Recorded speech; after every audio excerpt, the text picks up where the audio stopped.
the lam is made completely silent. Okay, we get الثاقب. One more example.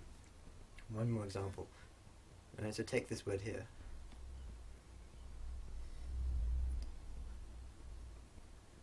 Okay, we have a dukhanun, which means smoke. Okay, dukhanun. If we want to say the smoke, again we attach an al. There we go. Al dukhan, and that's going to disappear again. Please don't worry about that.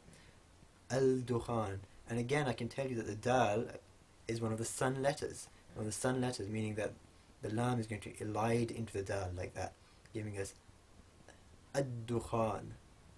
Okay, ad-dukhan, and the lam is made completely silent.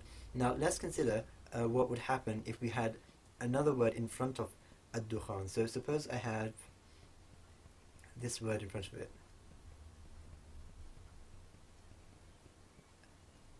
Okay, so I have put in all the vowels, ra'aytu, and then we have ad-dukhan. So ra'aytu means I saw, and ad-dukhan means the smoke, and this will actually change to a fatha.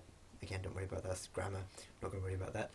So ra'aytu ad-dukhan, it means I saw the smoke. Now what's going to happen is that this alif, if you recall, is carrying a connecting hamza. You know that because the hamza is invisible, it can't be seen. So what happens when you have a connecting hamza which occurs in the middle of a sentence or in the middle of a pronouncement?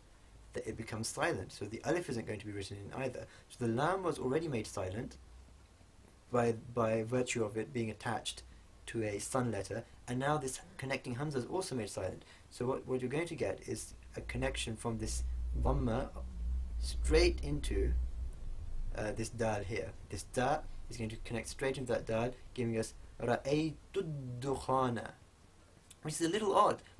Because you have this al attached to it, but we're not pronouncing either the connecting hamza or the lam. We're going straight from the da to the dal. Ra'aytu dukhana. Alright? One final thing to bear in mind is the name for God in Arabic, which is, let's write it, as you know, is Allah. Allah. Let's put in the vowels. And this is actually a long vowel. It's one of the times we have a long vowel indicated by writing the alif above the letter. There we go. Allah.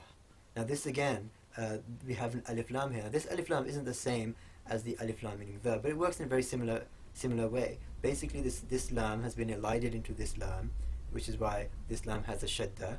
Remember we said that a letter will kind of elide into itself, as we saw earlier with the example of lakum ma kasabtum. So this lam has just been elided into this lam, and therefore this takes a shadda, giving us Allah.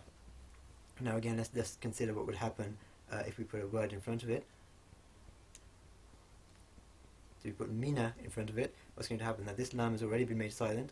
Now this alif, which is carrying a hamzatul wasl, or a connecting hamza, is also going to be made silent. And so we're not going to write that in either. We're going to go straight from the noon to the lam, giving us minallah, and that's going to change to a kasra. Don't worry about that.